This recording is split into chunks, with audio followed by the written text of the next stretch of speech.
Sejam bem-vindos ao Jornal da Noite. O Tribunal de Contas não tem dúvidas, as parcerias público-privadas são negócios ruinosos para o Estado. A auditoria ao setor rodoviário diz claramente que há falta de transparência e acusa o governo de José Sócrates de ter agravado a despesa pública com estas parcerias.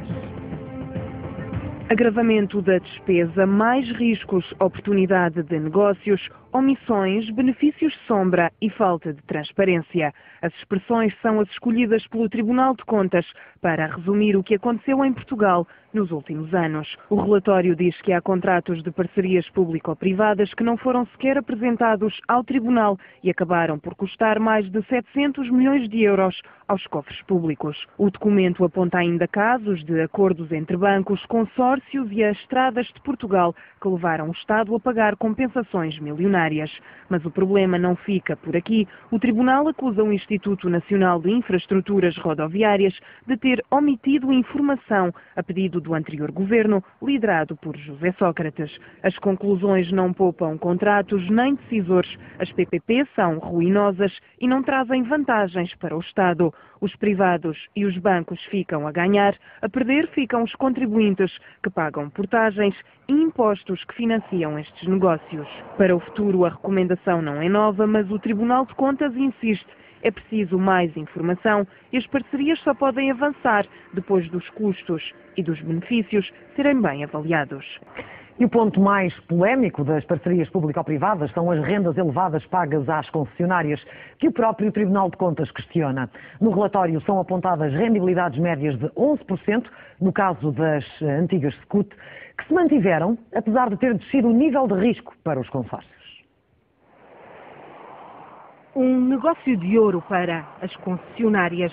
O relatório do Tribunal de Contas diz preto no branco que a crise financeira que levou à introdução de portagens na SCUT foi aproveitada pelas concessionárias para melhorarem o volume de negócios, resolverem problemas de reequilíbrio financeiro e eliminarem o risco de tráfego. Foi também aproveitada pelas entidades bancárias. Na prática, as rendas deixaram de ser pagas em função do tráfego e passaram a ser fixas. E assim, o risco para as concessionárias baixou e muito, mas os pagamentos do Estado mantiveram-se bem acima do praticado no mercado. O que diz o Tribunal não salvaguardou o interesse público. A concessão do Interior Norte é a que aparece no relatório com maior taxa de rendibilidade, mais de 13%. A do Norte Litoral tem a mais baixa, mesmo assim, cerca de 6,5%. A média ronda os 11%, muito acima do que os especialistas consideram aceitável. Poderia ser aceitável uma renegociação e haver até uma redução do risco, desde que a rendibilidade fosse reduzida. E não foi. Não foi. O risco passou todo para o Estado e as rendibilidades mantiveram-se a 9 e e tal, 10%. E deviam ter baixado para 5? Para 5, 3, 4 pontos. O Tribunal de Contas não avança números, mas recomenda que sempre que exista diminuição do risco, também se reduza o pagamento aos privados. Recomenda ainda que sejam renegociadas, projeto a projeto, as rendas que ultrapassam a média do mercado, de forma a minimizar os custos para o contribuinte. O Governo tem que renunciar com cuidado.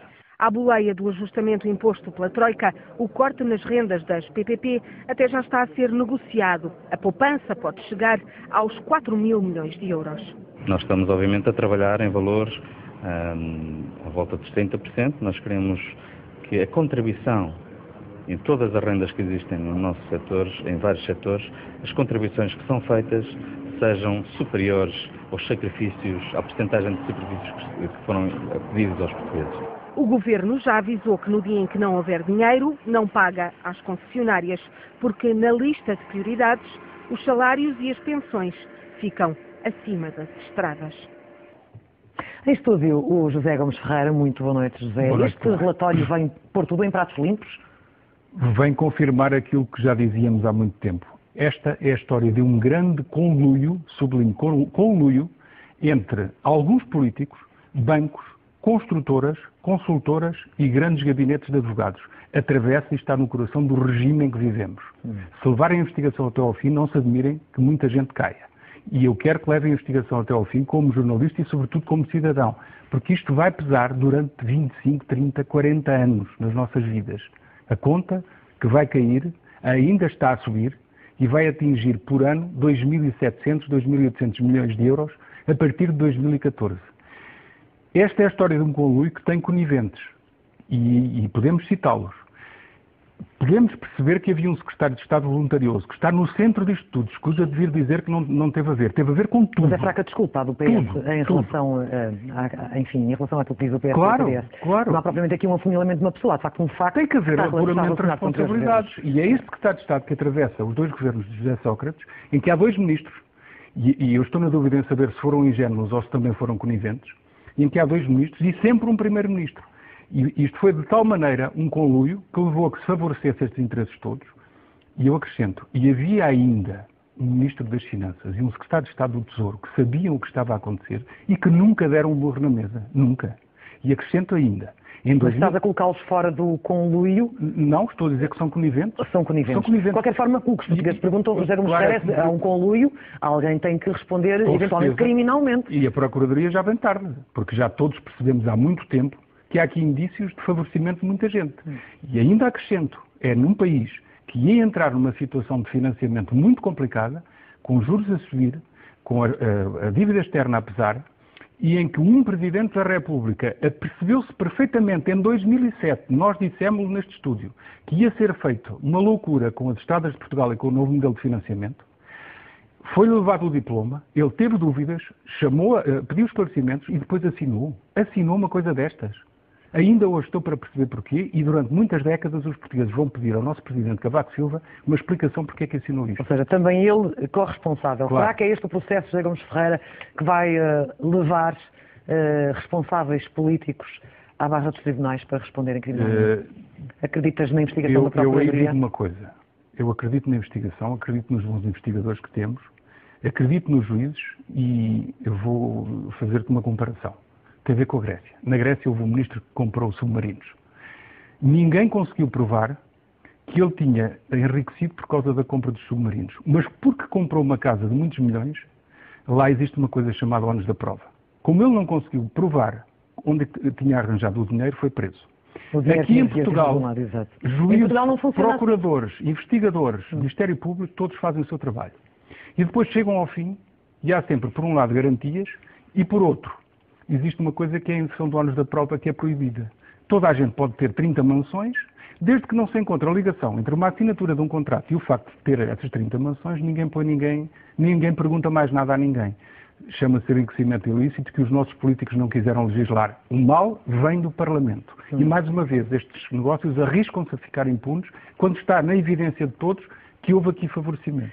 Para terminarmos, José Gomes Ferreira, ouvíamos há pouco o professor do técnico a dizer que era necessário renegociar estes contratos com cuidado, mas as concessionárias estarão interessadas em renegociar, enfim, este bloco de ouro para elas? Tenho uma visão completamente diferente dos legalistas.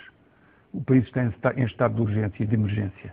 Invoque-se uma coisa que existe, que é um princípio genérico de direito. Os contratos leoninos, pode ser invocada esta figura do contrato leonino para dizer que não se cumpra. Pode e deve.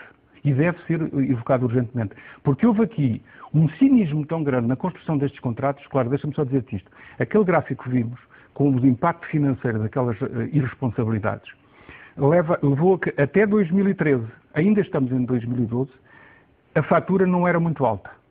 Andava relativamente baixa. E a partir de 2013, aquilo dispara. Quem imaginou isto em 2005? Um governo, um partido e um governo que pensavam ficar no poder durante 2 legislaturas, acabavam no final de 2012. Isto é de um cinismo e de uma frieza atroz. E ficámos todos comprometidos com uma conta que não podemos pagar. Eu arrisco dizer aqui que se houver razão para pedirmos um segundo resgate, esta vai ser a principal razão. Portanto, tem que se cortar já estes contratos. O que se invoca o interesse nacional não apenas para cortar salários, mas pelo menos para resolver também Mas chega ao desplante e a Troika vir dizer, se não conseguirem cortar os contratos, chamem a opinião pública para pressionar estes senhores. Por amor de Deus, onde é que estamos? Nós somos cidadãos, vamos exigir que sejam responsabilizados e vamos exigir que se corte. É um dever de todos nós. Muito obrigada, José Gomes Ferreira. Boa noite.